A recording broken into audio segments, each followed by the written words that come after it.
Kajian Dalilul Falihin Syarah Kitab Riyadhus Shalihin, masih bab ke-14, babun fil iktisadi fit ta'ah. Luar biasa judulnya nih ya, Imam An-Nawawi nih ya. Babnya bab pertengahan ya, kalau terjemah harfiahnya pertengahan dalam hal ketaatan. Yang dimaksud adalah gitu ya, pertengahan itu jangan memaksakan diri untuk amalan-amalan yang berat hingga akhirnya berhenti tengah jalan, atau hanya beberapa kali gitu ya, hanya beberapa lama berhenti karena ya akhirnya terasa berat, atau juga kurang gitu ya, ketaatannya kurang. Nah, dimana ketaatan ini kan akan nampak gitu ya, akan terlihat pada amalannya. Ya, kalau di dalam kitab Tahdzibul Akhlaq itu al-iktisad fil amal gitu ya, bukan fitoah, tapi maksudnya sama. Nah, demikian nih ya, ini nih Ibnu Hajar Asqalani lagi, Imam An-Nawawi nya penulis kitab Riyadhus Shalihinnya.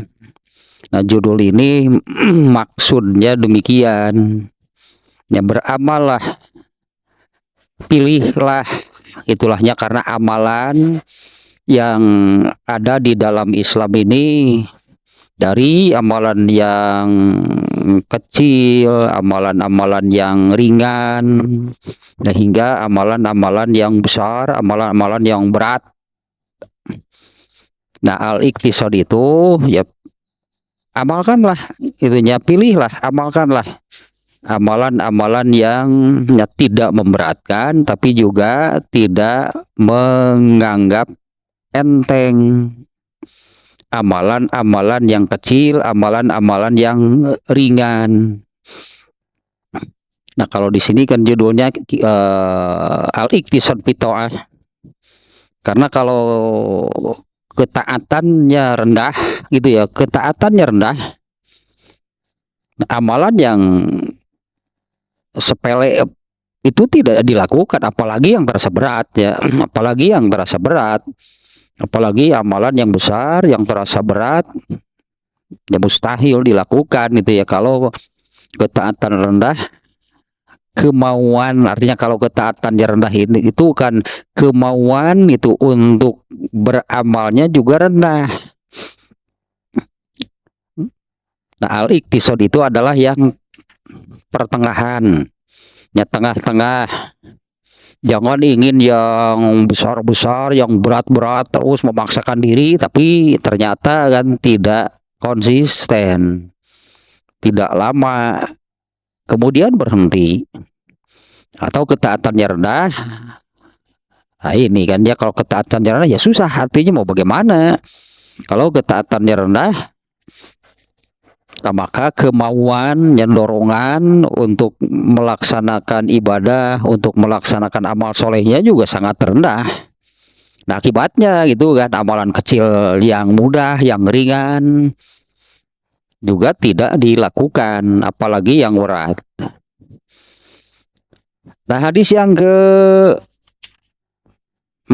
sekarang nih ya, untuk judul demikian gitu ya, al-iktisad fit ta'ah atau al-iktisad fil amal ya, yang beramal. Kalau disebutnya apa ya, standar ketaatannya harus tinggi ya, standarnya atau ketaatan itu harus tinggi. Nah, kalau dari hadis yang sudahnya ya, hadis ke-1 ya, hadis ke-1, hadis kedua itu menunjukkan para sahabat itu ketaatannya sangat tinggi. Nah, bahkan gitu ya, karena ketaatan yang sangat tinggi kan, kalau ketaatan yang tinggi, dorongan untuk beramal solehnya juga luar biasa, sangat besar gitu ya. Nah, sampai kepada mereka ini para sahabat ini ya sampai melakukan yang menurut pandangan Rasulullah SAW bahwa nah ini nggak akan lama karena pada akhirnya akan terasa berat. Nah sehingga Rasulullah SAW di dua hadis awal kan memerintahkan akulah yang ya, bahkan ya kepada tiga orang itu ya Rasulullah SAW menyabdakan akulah yang paling takut, akulah yang paling bertakwa kepada Allah. Tentu beliau kan contoh yang benar ya untuk beramal. Nah, ternyata Rasulullah SAW ketaatannya ya siapa yang paling lebih tinggi dari Rasulullah? Gak ada. Tapi kan dalam beramal, nah, dimana yang kemarin kan contohnya ada sahabat yang saya akan sholat malam, benar tuh ketaatannya tinggi. Saya akan sholat malam tiap malam, itu menunjukkan ketaatan yang tinggi. Tapi pelaksanaannya, nah ini yang jadi berat, ini jadi berat. Di mana sahabat yang mengatakan demikiannya Abdullah bin Amr kemarin ya, bahwa dia akan akan melakukan sholat malamnya itu sepanjang malam, dari awal malam ya ba'da isya gitulahnya, ba'da isya hingga menjelang subuh tanpa tidur. Nah itu yang akan menjadi berat. Padahal Rasulullah SAW juga sholat malam tiap malam. Ya pernah Rasulullah SAW absen gitu ya, meninggalkan sholat malam, nggak pernah. Nah, tapi kan pelaksanaannya ketaatan harus tinggi. Tapi pelaksanaannya jangan sampai gitu lah, jangan sampai melakukan amalan yang kemudian akan memberatkannya. Terus saya kira itu contohnya pas tuh ya. Karena di dua hadis yang pertama itu tentang sholat malam. Ya kalau yang pertama yaitu Haula namanya ya, Haula binti Suaib, perempuan seperti itu juga ternyata dia dikenal sebagainya Haula binti Suaib. Dia dikenal sebagai perempuan paling soleh lah gitulahnya, perempuan paling soleh gitu, paling saleha di Madinah. Tentu kan sebutan itu kan bukan tanpa sebab ya, karena orang-orang melihat kan bagaimana dia, nah ini taatnya tinggi, beribadahnya.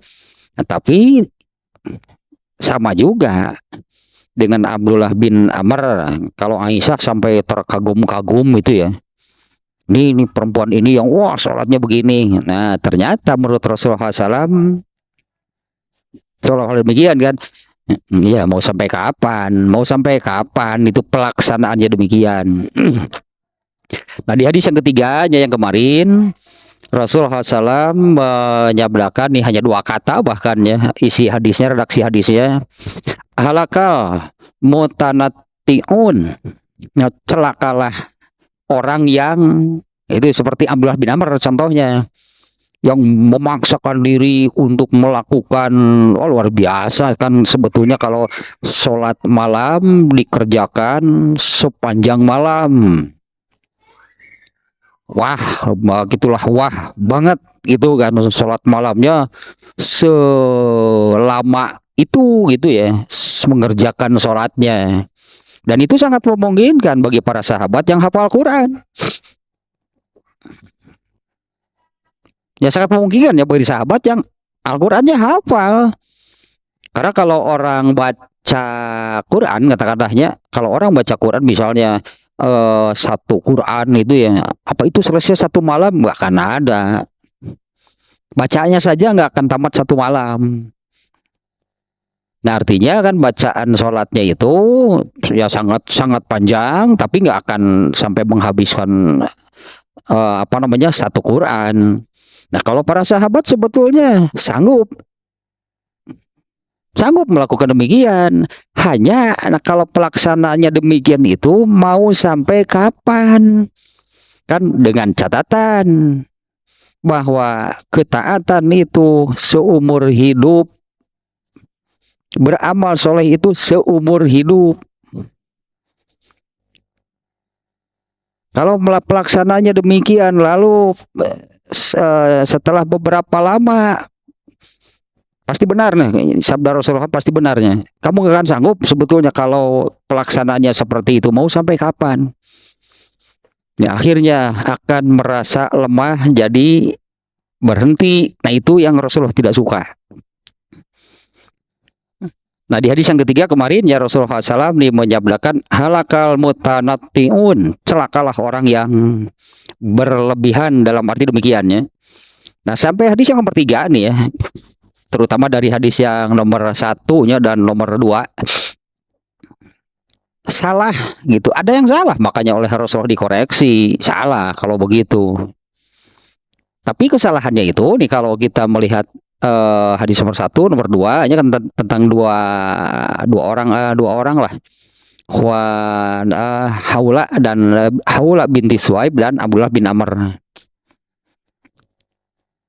Ini kesalahannya itu karena mereka itu berlebihan, bukan yang kurang nih. Kita belum melihat nih, ada dari hadisnya ada yang salahnya itu tidak iktisod, tidak tengah-tengahnya itu karena kurang.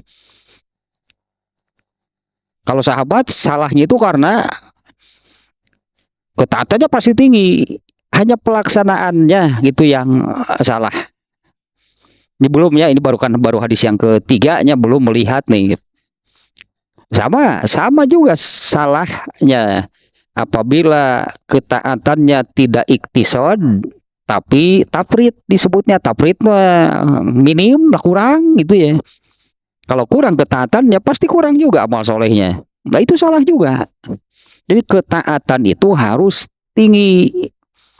Nah, di apa namanya sebutnya ya, di dalam ketaatan yang tinggi itu karena dorongan beramalnya tinggi, nah pilih amalnya. Nah, ini nih bab al-iktisad fitnah itu yang nih, pilih amalnya yang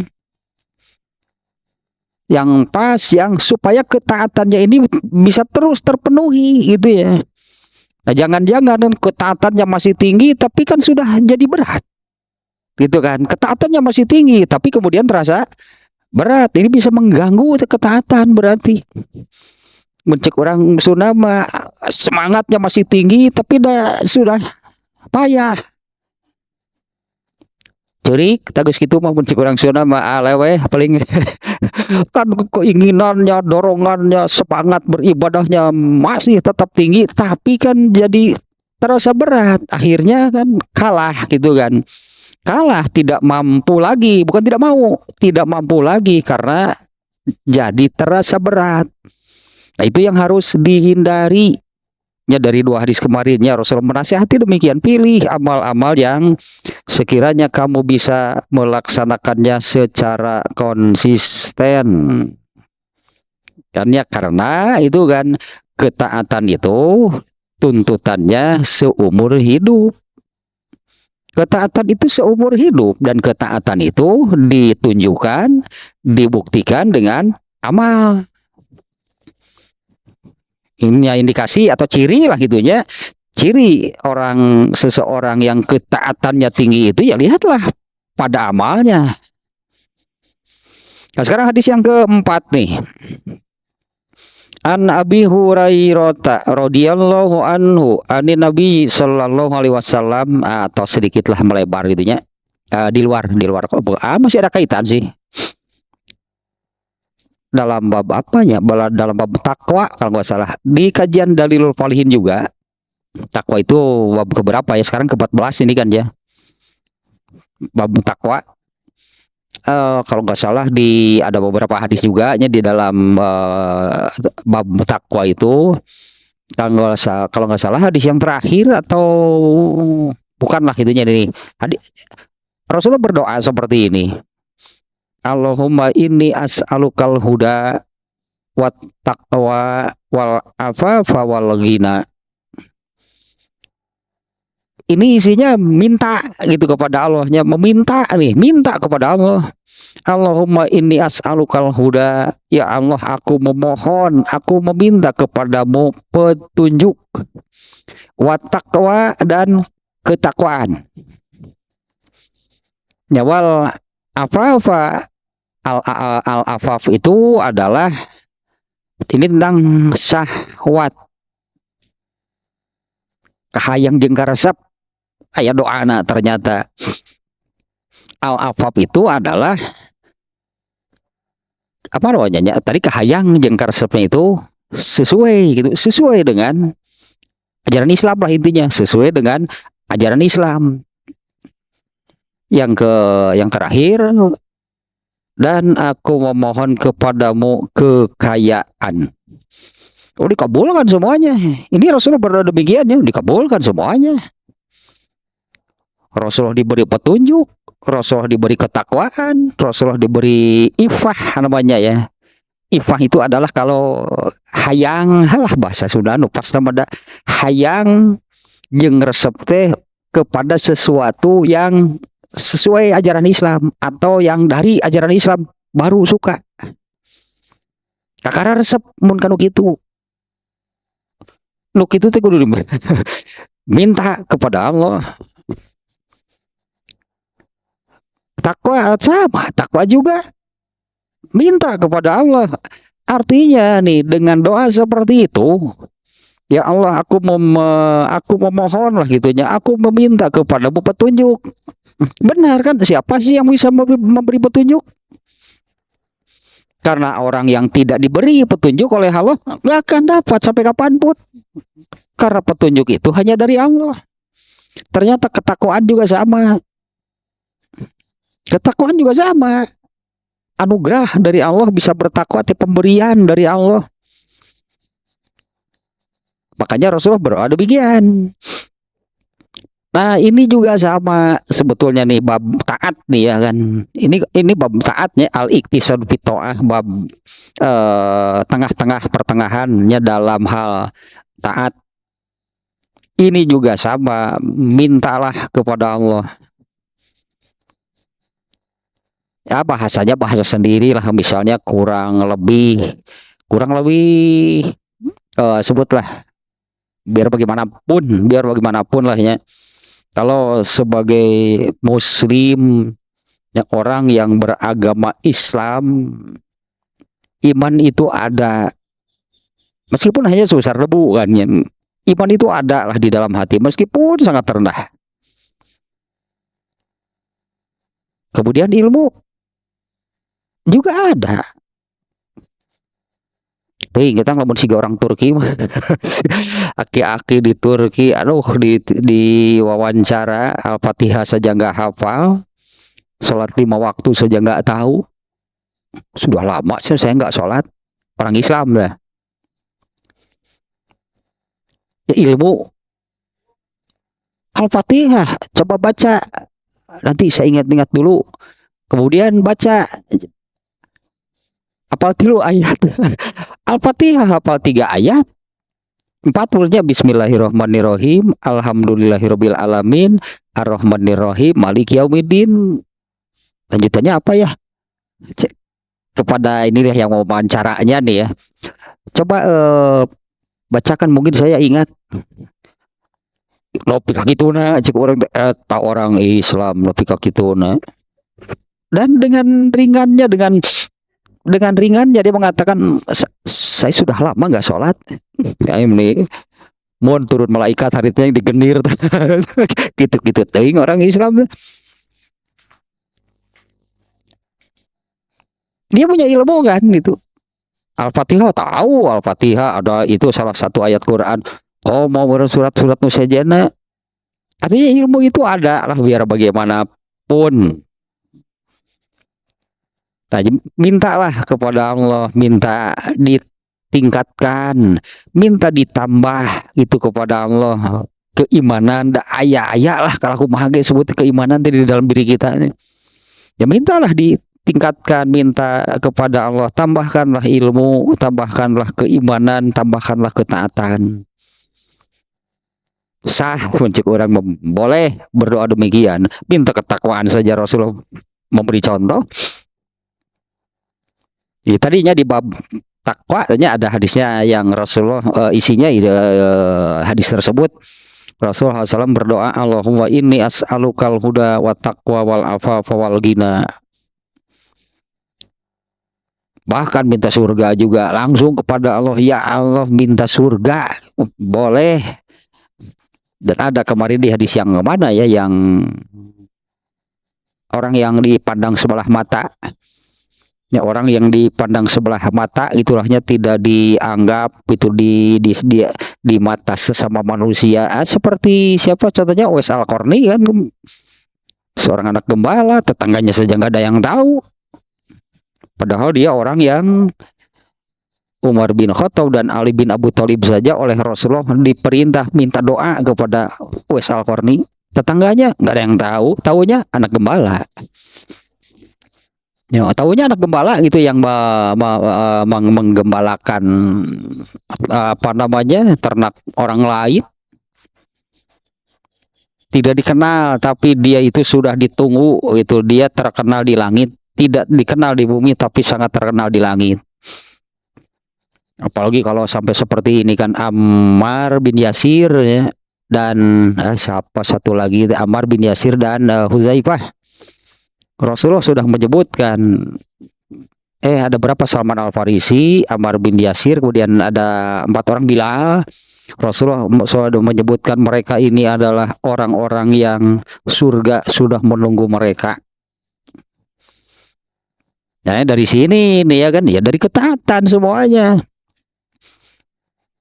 Minta boleh, kita katanya boleh, silakan minta kepada Allah dengan bahasa sendiri. Minta ditambah, minta ditingkatkan itu iman, ilmu, dan ketaatan. Di hadis yang keempat ya, dari Abu Hurairah, an Abi Hurairah radhiyallahu anhu, ani Nabi sallallahu alaihi wasallam qala, inna dina yusrun walan yushadad dinu illa ghalabahu fasaddidu wa qaribu wa abshiru wasta'inu bil ghadwati warauhati wa syai'in minadul jah. Ini hadis riwayat Al-Bukhari. Ya, dari Abu Hurairah, semoga Allah meridhoinya, dari Nabi Shallallahu Alaihi Wasallam, beliau bersabda, nih di awalnya nih sesuai dengan ini ayat yang dimuat oleh Imam An-Nawawi yang dimasukkan dalam bab ini di awalnya, yaitu surat Toha ya, ayat 12 dan surat Al-Baqarah 185. Ayat-ayat tersebut menegaskan, mungkinnya Allah menegaskan. Ya, saya ulang lagi nih ya, ayat surat Toha ayat 2, karena ayat pertamanya yaitu Toha. Ma anzalna alaikal qur'ana litashqa. Tidaklah kami menurunkan kepada kamu Al-Quran itu supaya kamu menjadi payah. Artinya bukan untuk memberatkan, bukan gitu ya. Ya, justru Allah menurunkan Al-Quran, garis miring kan, agama Islam, itu untuk menjadi pedoman, petunjuk, seperti yang di surat Yunus ayat 57 ya. Allah menyebut Al-Quran itu kan mau'izoh. Ya, mau'izoh itu tuntunan ke arah, ke jalan yang benar, yang baik, itulah, dan benar, mungkin sebutannya demikiannya, baik dan benar. Kemudian syifaun lima fis sudur, obat bagi segala penyakit hati. Alah, kenapa sih perlu obat bagi penyakit hati? Karena banyak bawaannya sebagai manusia, hal yang buruk yang oleh Allah ditetapkan itu sebagai penyakit hati. Misalnya di surat apa Al-Ma'arij ya, yang innal insana khuliqa haluan. Sesungguhnya manusia itu diciptakan oleh Allah, nah, sebagai makhluk yang berarti manusia begitu berarti. Ya, sesungguhnya manusia itu diciptakan sebagai makhluk yang berkeluh kesah. Apabila diberi hal yang baik, hal yang menggembirakan, kenikmatan, lupa daratan. Apabila oleh Allah dikenakan gitu hal yang buruk, mengecewakan, berkeluh kesahnya, merasa yang paling susah, itu aslinya manusia. Dan itu kalau dibiarkan, itu penyakit hati, dosa kalau dibiarkan berarti. Tak banyak teh manusia bodoh juga kan bawaan. Dalam arti kan seperti di surat An-Nahl 78 kalau nggak salahnya, An-Nahl 78 betul nih.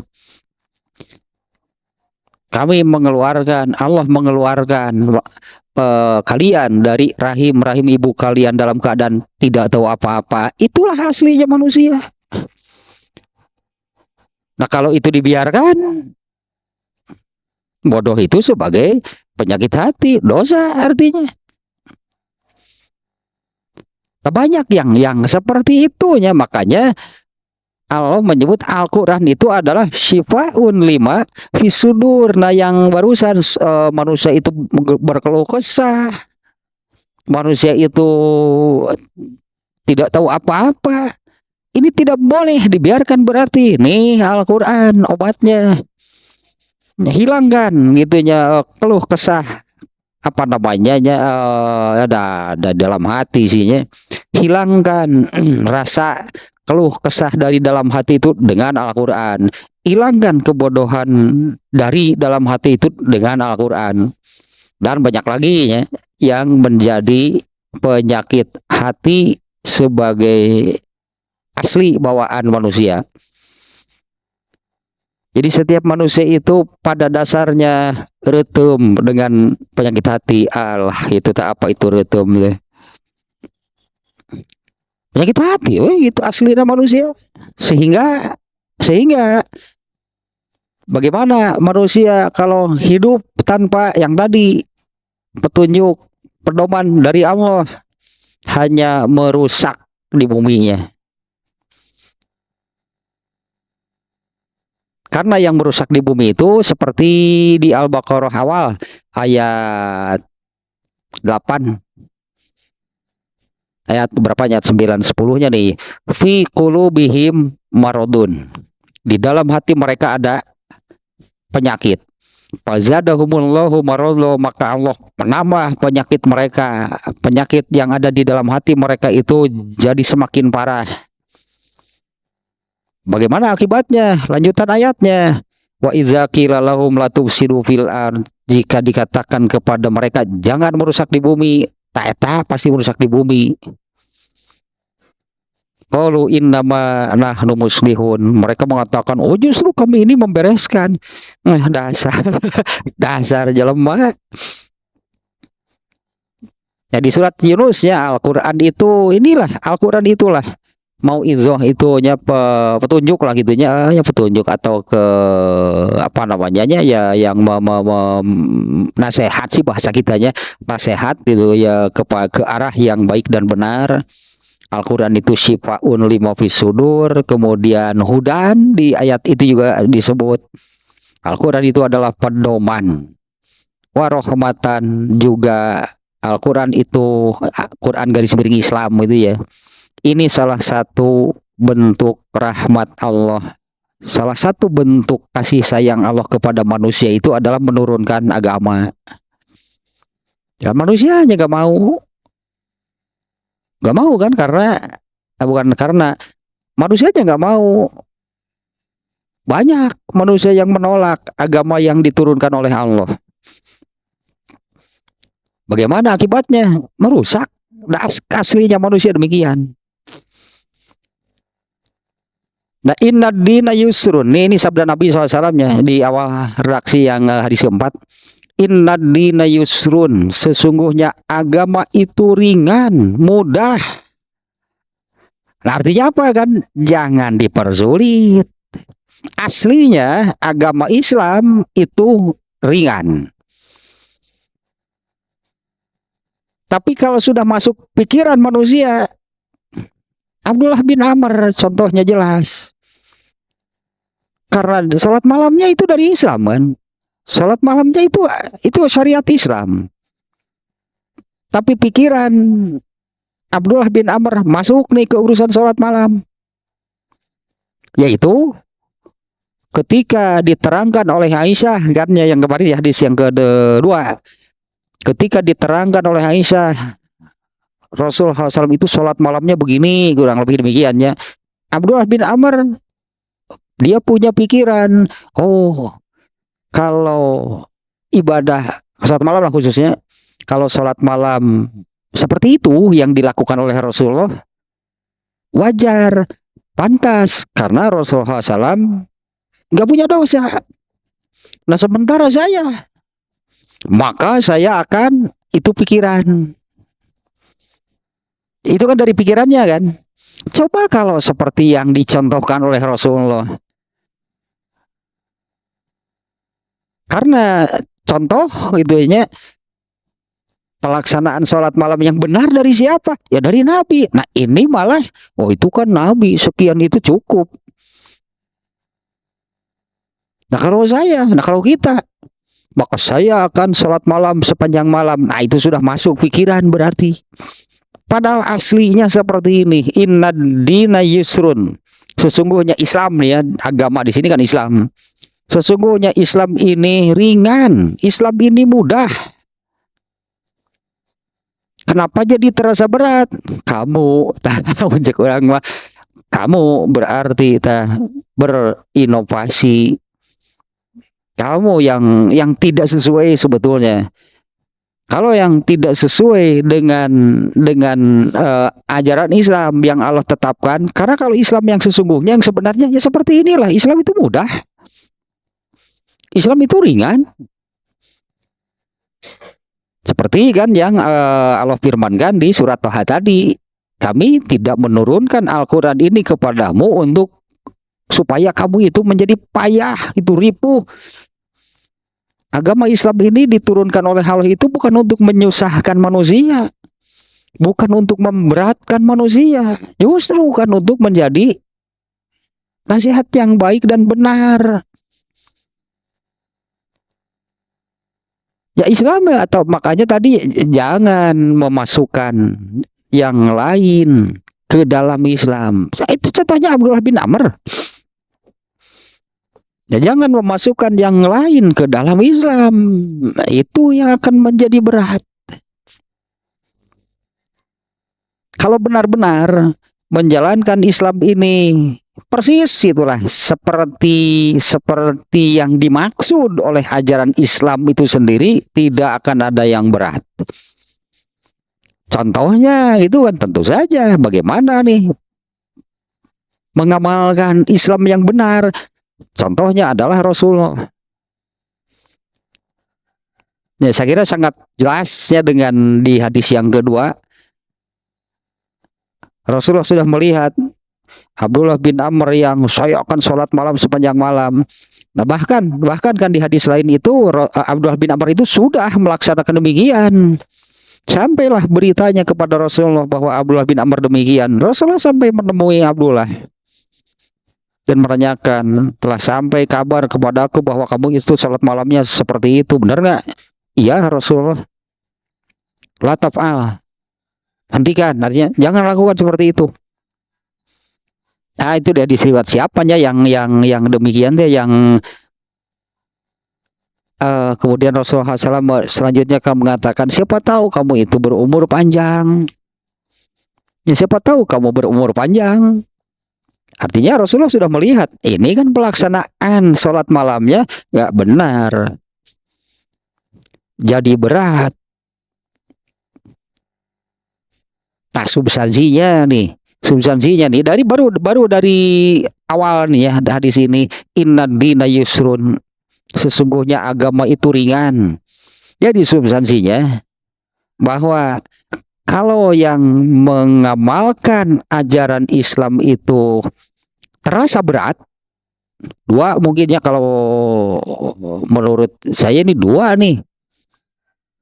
Satu, seperti Abdullah bin Amr, tidak sesuai, berarti tidak sesuai ya dengan apa yang ditetapkan, dimaksud oleh ajaran Islam, di pelaksanaannya yang tidak sesuai. Yang kedua, untuk taat dalam arti taat di sini kan beramal. identik dengan beramal lah itu kan ya. Dari awalnya saya katakan bahwa taat ini ya beramal itu. Kenapa terasa berat? Ketaatannya rendah. Ketaatannya rendah untuk apa namanya, ini contoh nih ya.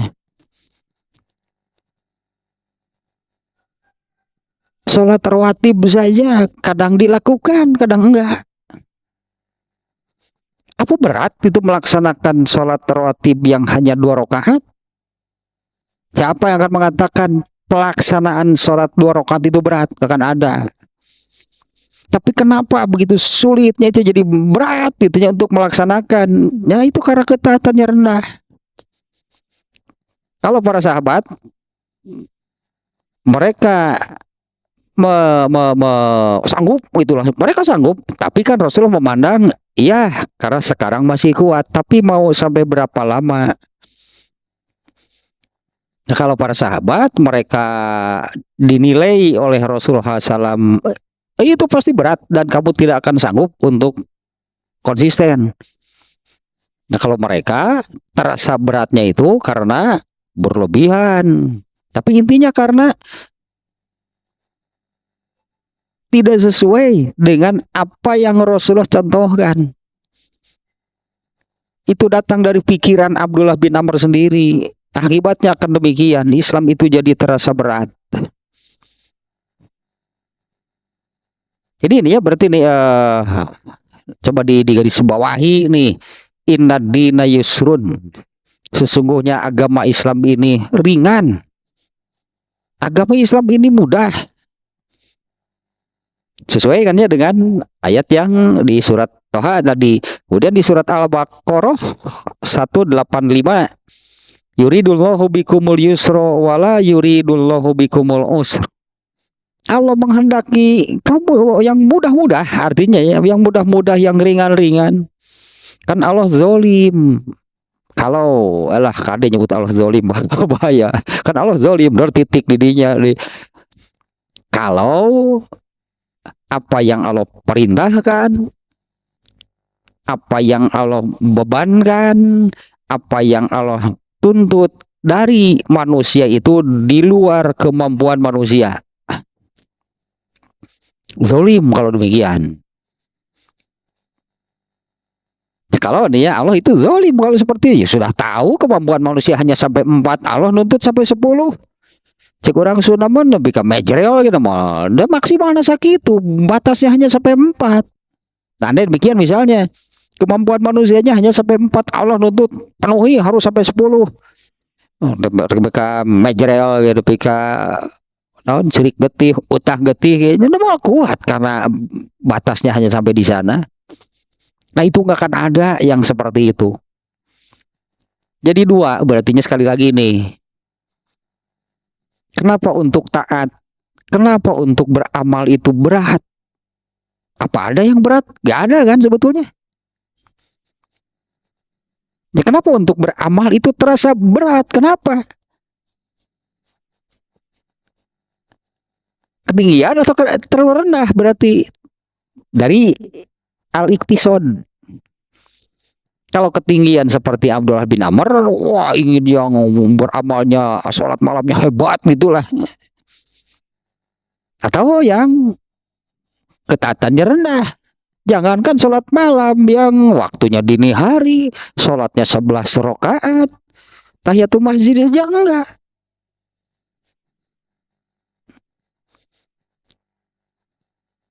Padahal itu kan, nah coba kan kita bisa mengatakan begini, apa susahnya sih?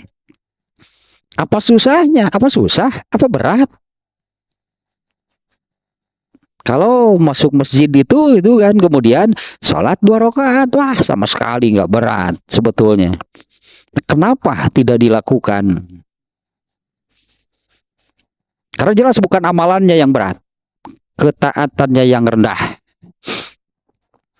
Tapi ini masalahnya juga tidak sederhana, karena biar bagaimanapun akan merujuk kembali ke apa namanya, pangkalnya, akan merujuk kembali ke dasarnya. Kenapa ketaatannya rendah? Ke pangkalnya nih, ke dasarnya. Ini karena keimanannya yang tadi imannya rendah.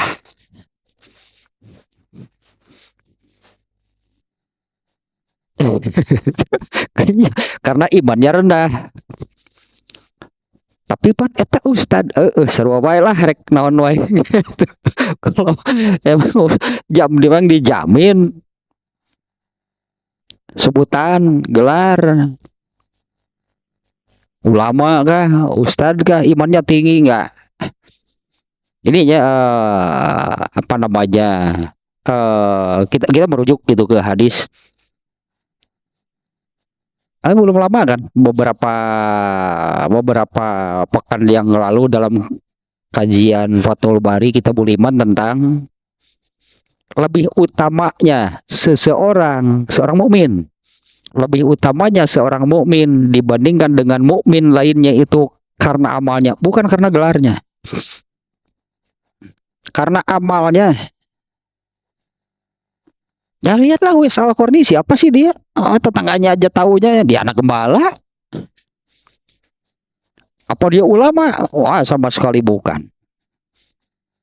Apa dia seorang raja? Bukan. Apa dia seorang yang terpandang status sosialnya? Enggak. Amal ternyata. Oh, gelarnya lah tadi mau KH Allah Kiai Haji. Gampang ya, tinggal tulis saya lah. KH sok lah saha ngaranna gampang aya mah. Pak Kiai kah ajengan kah.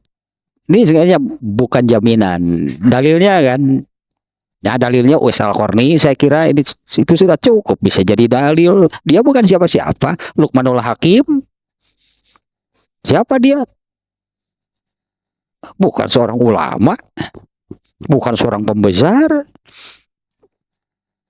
Amal gitunya kalau ini oleh Imam Bukhari sudah dimunculkan nih. Nah, sementara amal itu adalah bukti ketaatan. Kenapa ketaatannya rendah?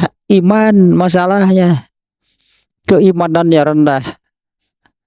Bergelar apapun lah gitunya orang tersebut. Meninggal atau lebih baiknya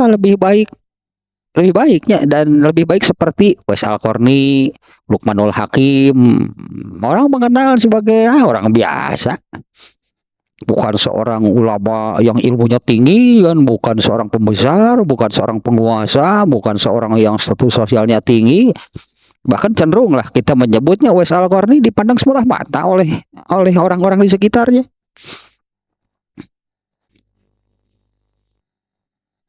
Tapi di mata Allah, di mata para malaikat di langit lah gitunya. Malaikat di langit itu sudah menunggu-nunggu kedatangan Uwais Al-Qarni. Nah, kembali ke sini nih, innad dina yusrun. Agama Islam itu mudah. Luasnya ya namanya juga hadis, namanya juga sabda Nabi, Jawamiul Kalim. Ini maknanya luas. Artinya kalau benar mau nih mengamalkan, melaksanakan ajaran Islam, nggak ada yang berat. Benar kan kalau kita simpulkan demikian. Kalau Nabi sendiri sudah makanya Islam itu ringan, mudah. Ya masalahnya kan berarti tinggal hanya kemauannya ada nggak.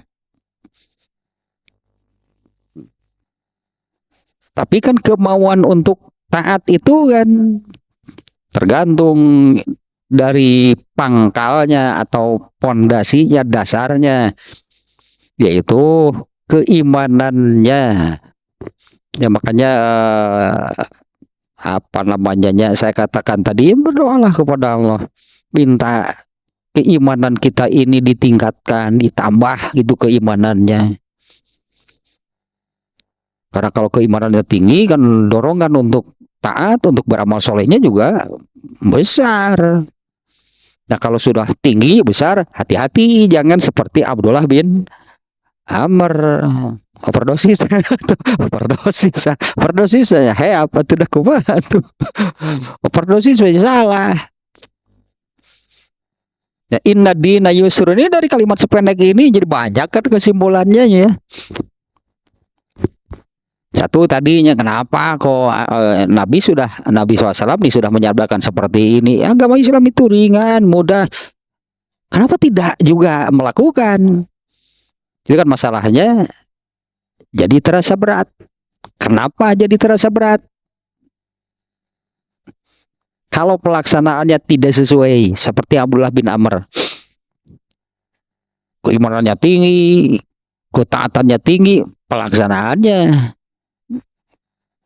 jadi bahasa Sunda itu nggak berat maneh, sebut nantilah bahasa Sunda banyak itu memberatkan diri sendiri. Kalau pelaksanaan seperti itu berarti ada yang salah, bukan ketaatan yang kurang. Kemungkinan kedua karena ya ketaatannya yang rendah. Ya, kenapa gitunya? Agama itu sudah Allah rancangnya, Allah buat, Allah tetapkan sedemikian rupa, dan semua yang ada di dalam agama Islam itu tidak ada yang di luar kemampuan manusia. Jadi kumaha atuh lah, itu jadi kumaha atuh. Ya imannya tingkatkan mau gak mau deh.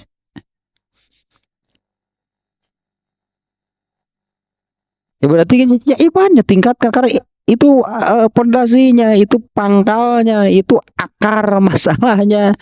Akar masalahnya ada pada keimanan. Sementara kan keimanan artinya kadar keimanan. Rasulullah SAW sendiri kan sudah Rasul sendiri menyabdakan iman itu turun naik.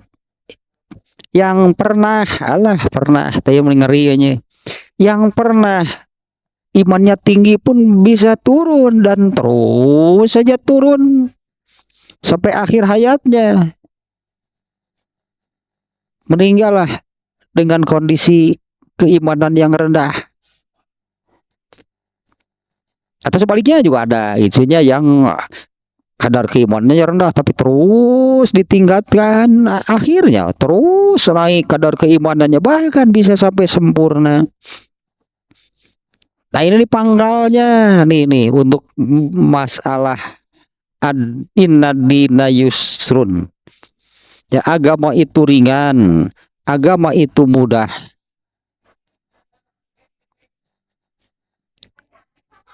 Bagaimana caranya untuk meningkatkan imannya nih, pangkalnya nih, ini nih akar permasalahannya. Panjang kan jadinya masalahnya. Jadi gak aneh sebetulnya, gak aneh kalau ya kita sendiri bisa merasakan, saya kiranya merasakan, pernah mengalami juga, atau melihat orang misalnya ya, yang demikian. Ini amal sebegitu mudahnya, amalnya ringan. Contohnya lahnya kalau saya contohkan tadi yang saya sebut tahiyatul masjid.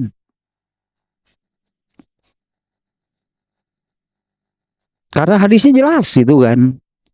Iza dakhala ahadukumul masjida fala yajlis hatta yarka'a raka'ataini. Jika kamu masuk masjid, maka jangan dulu duduk sebelum sholat 2 rakaat. Saya ini namanya sholat tahiyatul masjid. Kan jelas tahiyatul masjid itu adalah amal soleh. Artinya bagi semua orang yang masuk masjid, nampe, bahasa Sunda nama nampe tah amal soleh untuk dikerjakan. Tahiyatul masjid.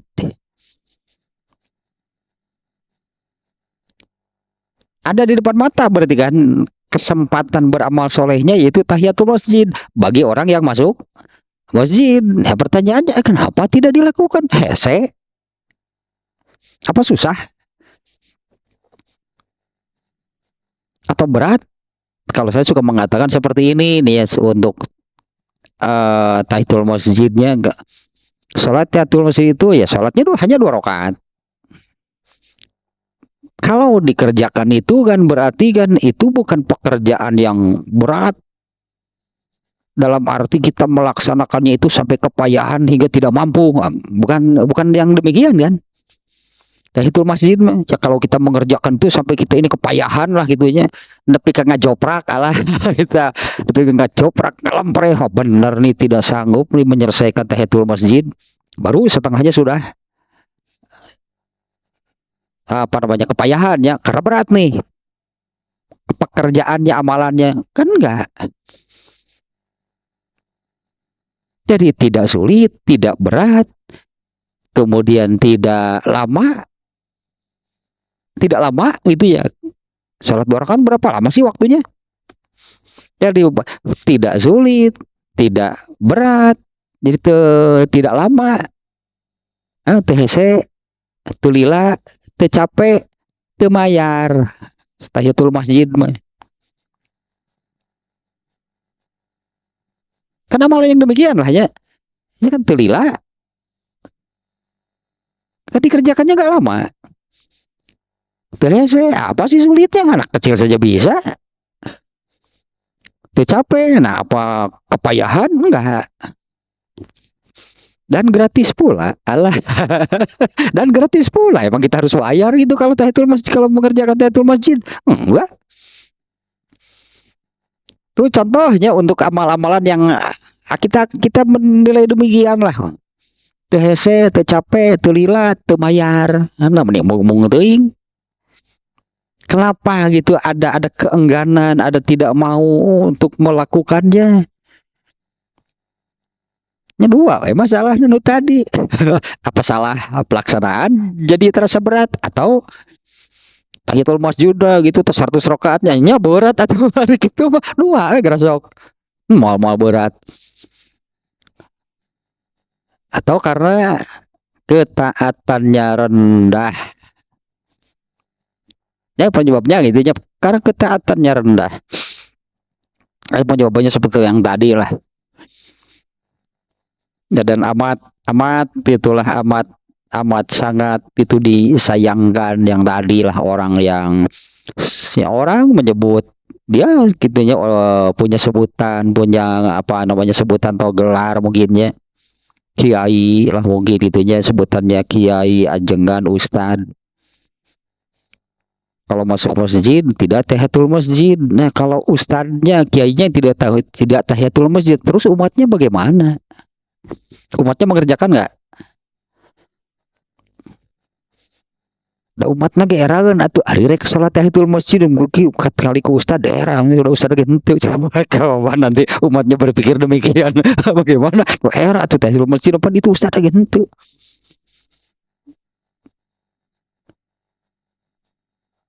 Ini serius saya lah. Ini harus lah gitunya disampaikan karena ini realita nih sekarang itu terjadi yang demikian. Ya terjadi yang demikiannya sehingga ya jangan harap umat dalam artinya orang Islam gitu apabila masuk masjid itu semuanya tahiyatul masjid. Sekarang malah semuanya enggak tuh. Nah, ada ustaz dan te tata bad influence. Contoh yang buruk kan gitu. Apalagi untuk yang memang kadarnya lebih besar, kadar amalnya ya lebih besar, lebih berat, ya pasti lebih enggan lagi. Lebih tidak ada lagi kemauan untuk melakukannya. Ini contohnya. Tahiyatul masjid mah nggak berat dalam hati itu ya. Coba bandingkan dengan sodakoh. Sodakoh mah berat. Ya itu mah ada karakter jelema. Ya karakter manusia demikian. Kalau punya kekayaan kah, punya uang kah, berkurang sedikit saja nggak mau. Itu manusiawi. Beda dengan orang yang memang sudah disebutnya sudah dapat polesan agama lah gitunya, dapat polesan agama dalam arti kan jadi benar-benar paham seperti atau bukan seperti sebagaimana gitulahnya yang disabdakan oleh Rasulullah. Bahkan yang sudah paham gak ngerti seberat nama ayatnya itu teh. Sebagaimana yang disabdakan Rasulullah SAW, ma nakosot sodakotun min mal. Sodakoh itu sama sekali tidak mengurangi harta kamu. So kedanger pelaksanaan nama berat rek ngaluarkeun teh. Tahiyatul masjid mah enggak ada. Kalau berat itu berat apanya? Coba. Kalau untuk sedekah mah karena manusiawinya seperti itu, manusiawi ini ya. Aslinya manusia selalu dan ingin terus-menerus kekayaannya bertambah, enggak ada yang mau kekayaan berkurang. Itu aslinya manusia.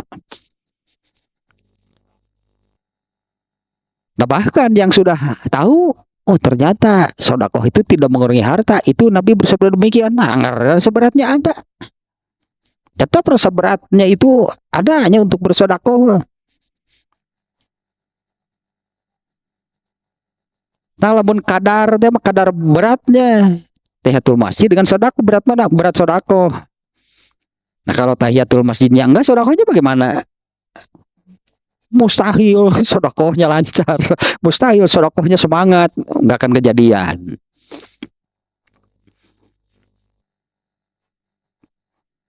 Nah baru sampai sini dulu berarti nih ya nih, baru awal nih.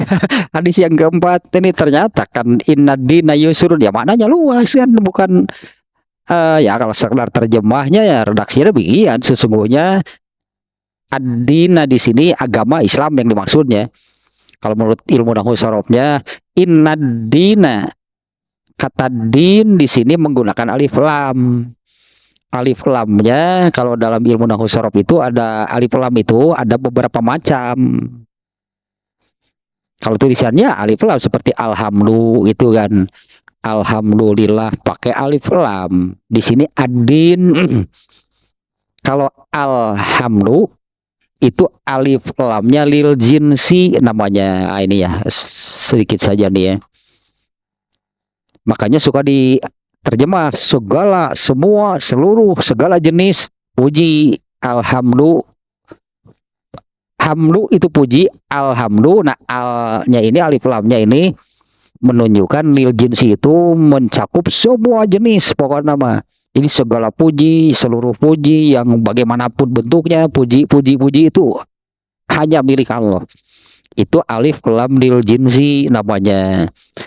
Nah kalau di sini innadina alif lamnya lil ahdi namanya. Sesungguhnya agama, apa semua agama, lil ahdi itu maksudnya agama yang tertentu, tentu Islam yang dimaksudnya. Sesungguhnya agama itu ringan, kan agama banyak, nggak bisa gitu mengatakan demikian karena alif lam ini sudah mengarah kepada agama apa yang dimaksud, bukan seluruh agama. Jadi sesungguhnya Islam, agama Islam itulahnya, sesungguhnya agama Islam itu mudah, agama Islam itu ringan. Nah, tapi alah ya jangan dianggap enteng. ringan. Oh, jangan dianggap ringan, jangan dianggap enteng dalam arti ada kesempatan beramal. Yang menganggap enteng itu kan dilewat. Bahkan kemarin kan di dalam surat Luqman ya, di dalam surat Luqman Rasulullah SAW bersabda la tahtakironna minal ma'rufi syai'an. Jangan sekali-kali menganggap enteng urusan kebaikan sekecil apapun, artinya ya, karena di situ juga pakai nakiroh nih kalau dalam bahasa Arabnya, juga maknanya mencakup, artinya sampai ke amalan-amalan kebaikan-kebaikan sekecil apapun jangan dianggap, jangan kalian menganggap enteng urusan amal soleh.